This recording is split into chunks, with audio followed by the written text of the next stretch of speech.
কি যে করব ভাই বুঝতাছি না। ঠিকই কইছো ভাই। মা বাবারে টাকা পাঠাইছো, আমারে তো কোনো টাকা দিলা না। আমার কথা বাদ দিলাম, বাচ্চাটার জন্য তো কিছু কাপড় চোপড় আর দুধ কিনা লাগে। শোনো না বউ, একটু কষ্ট করে ম্যানেজ করো না। আমি 500 টাকা পাঠাচ্ছি, বাবুটারে কিছু কিনে খাওয়াইও। হ্যালো নয়ন, 5,000 টাকা পাঠাই দিস তো। গত মাসের দোকান বাকিটা শোধ করতে পারি নাই, তোর মায়ের ওষুধ কিনতে টাকাও কুলায় নাই। ঠিক আছে বাবা, আমি ম্যানেজ করতেছি। নয়ন ভাই, আপনার ছুটি হয়েছে, জলদি রেডি হয়ে বাড়ি চলে যান।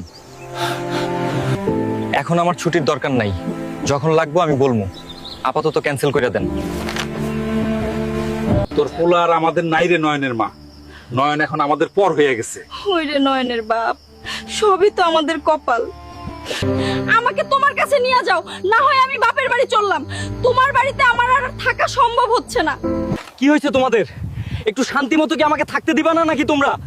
সারাদিন প্যারার মধ্যে তোমাদের প্যারা আমি আর নিতে পারছি না। তোমার বাপ আর মাই মনে করে তুমি লাখ টাকা বেতন পাও, তাদের না দিয়ে সব টাকা আমাকে দাও আর সব জমিয়ে রাখতেছো। সারাদিন শুধু টাকা আর টাকা, তোমরা শুধু টাকাই চিনো। এদিকে আমি কি করে এক একটা দিন পার করি সেই খবর কেউ নিতে আসে না। কিরে রে নয়নের বাপ, বাড়িঘর কবে ঠিকঠাক করবা? সময় আসুক করব। পোলায় সরকারি চাকরি করে, লাখ টাকা বেতন পাই, জলদি বানিয়ে নাও। বাবা এসেছে। বাবা এসেছে?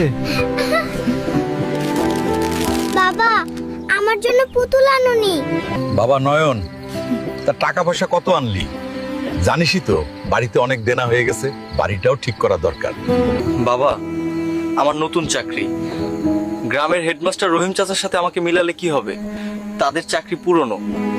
যা বেতন পাই সব টাকায় তো বাড়িতে পাঠিয়ে দিই, আলাদা করে টাকা জমানোর সুযোগ কই?